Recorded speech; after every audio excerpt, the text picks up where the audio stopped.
मैं उन भगवान विष्णु को वंदना करती हूँ जो शांत है, शेष नाग पर सोते हैं, जिनकी नाभि में कमल है और जो संपूर्ण जगत के स्वामी है।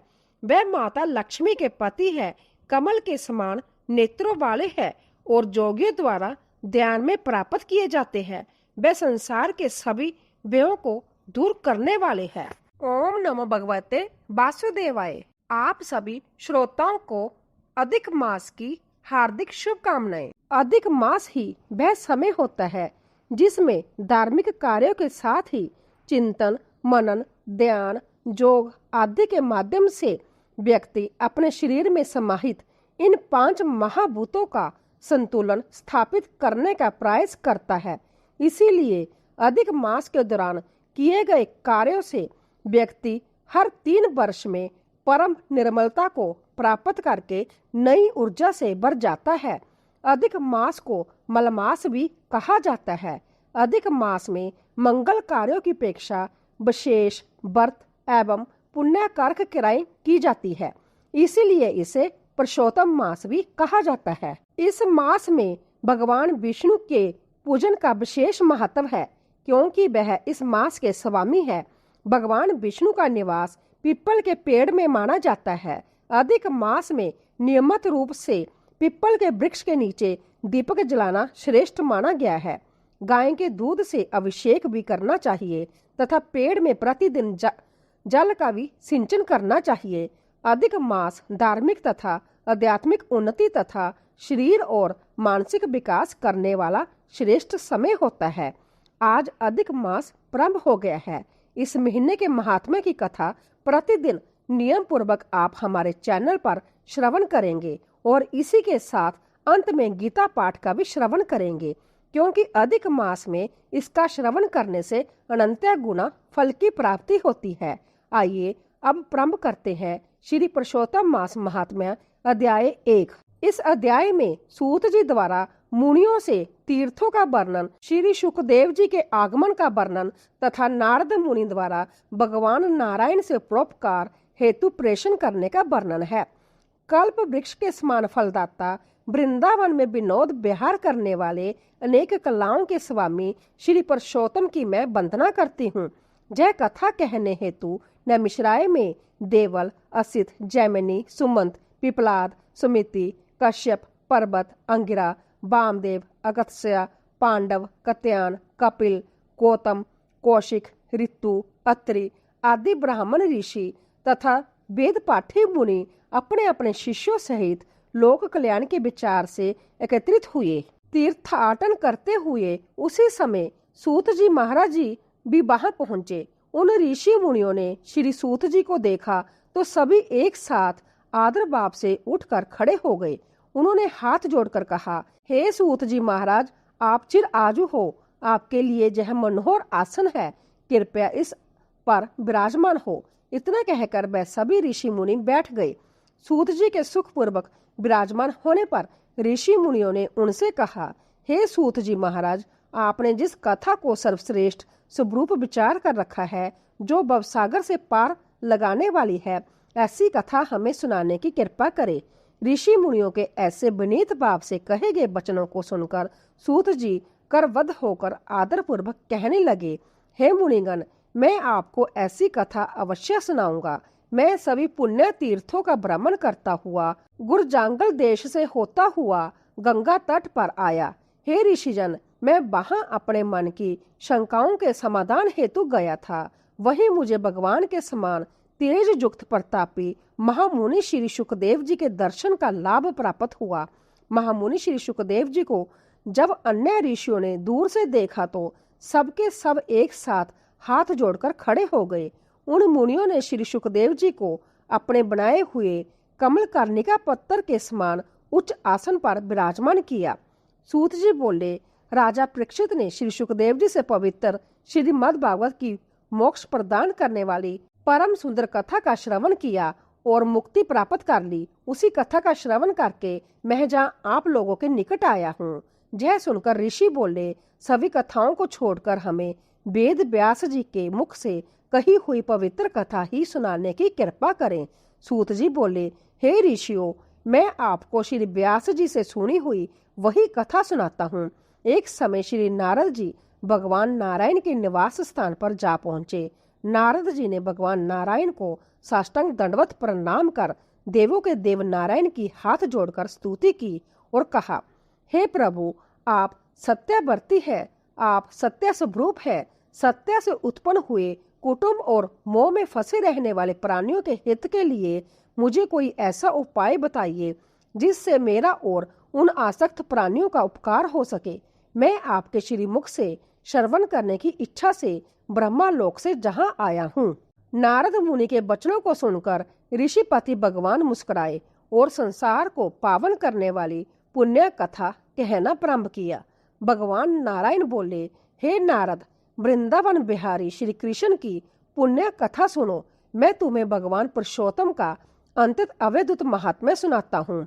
इसके श्रवण करने से यश, कीर्ति, पुत्र तथा मोक्ष की प्राप्ति होती है। नारद जी ने पूछा, हे भगवान, यह तो आपने बड़ी अवैधुत बात कही है। कृपया मुझे इस कथा का विस्तार पूर्वक वर्णन कीजिए। सूत जी कहने लगे, हे मुनिगण, भगवान नारायण ने नारद जी के वचन सुनकर कुछ समय तक अपने मन को एकाग्र किया और फिर पुरुषोत्तम देव के विषय में बताने लगे। उन्होंने कहा कि पुरुषोत्तम नाम का एक मास है जिसके स्वामी संज्ञा पुरुषोत्तम भगवान है। इसका व्रत करने से भगवान पुरुषोत्तम अत्यंत प्रसन्न होते हैं। नारद जी बोले, हे स्वामी, मैंने चैत्र आदि मासों का महत्व तो सुना है, किंतु कृपा करके यह बताइए कि यह पुरुषोत्तम मास क्या है। हे प्रभु, कृपा करके ऐसी कथा सुनाइए जिसके श्रवण, पाठ और मनन करने से मनुष्य रोग, शोक और दोष आदि से मुक्त हो सके। अगले अध्याय में आप मलमास के अपमान के कारण उसके दुखी होने का वर्णन सुनेंगे। इसके साथ ही अब आप सुनिए भागवत गीता का जय महात्म्य। एक बार की बात है जब पार्वती जी ने महादेव जी से कहा, हे भगवान, आप समस्त तत्वों के ज्ञाता हैं। आपकी कृपा से मुझे श्री विष्णु संबंधी नेक धर्मों का श्रवण करने का अवसर प्राप्त हुआ जो समस्त लोगों का उद्धार करने वाले हैं। हे देवेश, अब मैं गीता का महात्म्य सुनना चाहती हूँ जिसका श्रवण करने से श्री हरि में भक्ति बढ़ती है। तब श्री महादेव जी बोले, जिनका श्री विग्रह अलसी के फूल के समान श्याम वर्ण का है, पक्षीराज गरुड़ जिनके वाहन है, जो अपनी महिमा से कभी विचलित नहीं होते तथा शेषनाग की शैया पर शयन करते हैं, उन भगवान विष्णु की हम उपासना करते हैं। एक समय की बात है, मूर्ख दैत्य का नाश करने वाले भगवान विष्णु शेषनाग की रमणीय आसन पर सुखपूर्वक विराजमान थे। उस समय समस्त लोगों को आनंद देने वाली भगवती लक्ष्मी ने आदर पूर्वक प्रेषण किया। श्री लक्ष्मी जी ने पूछा, हे भगवान, आप संपूर्ण जगत का पालन करते हुए भी अपने ऐश्वर्य के प्रति उदासीन होकर इस क्षीर सागर में शयन कर रहे हैं, इसका क्या कारण है। तब श्री भगवान बोले, हे सुमुखी, मैं निंद्रा नहीं ले रहा हूँ, अपितु तत्व का अनुसरण करने वाली अंतर्दृष्टि द्वारा अपने ही महेश्वर तेज का साक्षात्कार कर रहा हूँ। देवी, यह वही तेज है जिसका जोगीजन कुशागर बुद्धि से अपने अंतकरण में दर्शन करते हैं तथा जिसे मीमांसक विद्वान वेदों का सार तत्व बताते हैं। वह महेश्वर तेज, अजर, प्रकाश स्वरूप, आत्म रूप, रोग और शोक से रहित है। अखंड आनंद का पुंज, निश्चल तथा द्वैत से रहित है। इस जगत का जीवन उसी के अधीन है। मैं उसी का अनुभव कर रहा हूँ, इसीलिए तुम्हें ऐसा प्रतीत हो रहा है कि मैं निंद्रा में हूँ। श्री लक्ष्मी जी ने कहा, हे ऋषिकेश, आप ही योग्यों के ध्यान का विषय हैं। आपके अतिरिक्त भी कोई ध्यान करने योग्य तत्व है, यह जानकर मुझे बड़ा आश्चर्य हो रहा है। इस चराचर जगत की सृष्टि और संहार करने वाली शक्ति संभव आपकी है। आप सर्वसमर्थ हैं। ऐसी स्थिति में यदि आप किसी परम तत्व को अपने से भिन्न बताते हैं तो कृपा करके उसका रहस्य स्पष्ट कीजिए। तब श्री भगवान बोले, प्रिय, आत्मा का स्वरूप परम आनंदमय है, वही मेरा ईश्वरीय रूप है। आत्मा का एक तत्व ही सभी के द्वारा जानने योग्य है। गीता शास्त्र में इसी का प्रतिपादन किया गया है। अमित तेजस्वी भगवान विष्णु के यह वचन सुनकर माता लक्ष्मी ने पुण्य प्रेषण किया। हे भगवान, यदि आपका स्वरूप सम्य, परम आनंदमय और वाणी की पहुंच से परे है तो गीता उसका वर्णन कैसे करती है? कृपया मेरे इस संदेह का निवारण कीजिए। भगवान श्री हरि बोले, हे सुंदरी सुनो, मैं गीता में अपनी स्थिति का वर्णन करता हूँ। क्रमशः 5 अध्यायों को तुम मेरे 5 मुख समझो।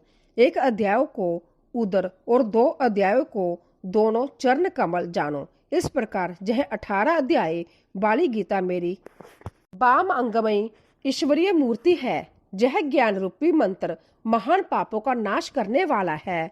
जो उत्तम बुद्धि वाला पुरुष गीता के एक अध्याय, आधे अध्याय अथवा 1/4 श्लोक का भी प्रतिदिन अभ्यास करता है, वह समस्त संसारिक बंधनों से मुक्त हो जाता है।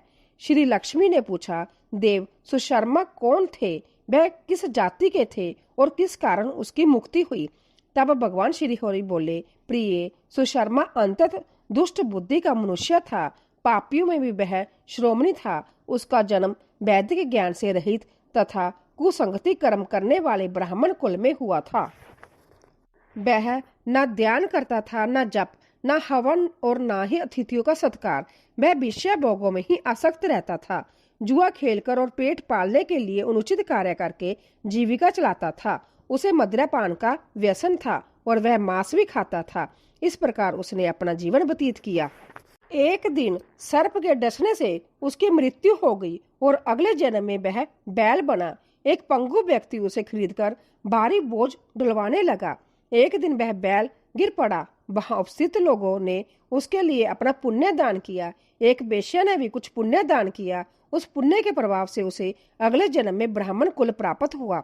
बाद में वह उस वेश्या के पास गया और पूछा, तुमने कौन सा पुण्य किया था? वेश्या ने कहा, मेरे घर में एक तोता था जो प्रतिदिन गीता का पाठ करता था। उसी के श्रवण से मुझे पुण्य प्राप्त हुआ। तब वह दोनों उस तोते के पास गए। तोते ने बताया, पूर्व जन्म में मैं एक अभिमानी विद्वान था। संतों की निंदा करने के कारण मुझे तोते की जोनी मिली। आश्रम में रहकर मैंने गीता के प्रथम अध्याय का पाठ सुना और वही मेरे उद्धार का कारण बना। इस प्रकार गीता के प्रथम अध्याय के महात्म्य का वर्णन किया गया। जो मनुष्य श्रद्धा से श्रीमद् भगवद गीता के प्रथम अध्याय का पाठ, श्रवण और अभ्यास करता है, वह भवसागर से पार होकर भगवान विष्णु के धाम को प्राप्त करता है। बोलिए भगवान श्री हरि नारायण की जय। ओम नमो भगवते वासुदेवाय। आशा करती हूँ आपको आज की कथा अच्छी लगी होगी और आप हमारे आने वाली वीडियो का भी इंतजार करेंगे। धन्यवाद। जय श्री कृष्ण।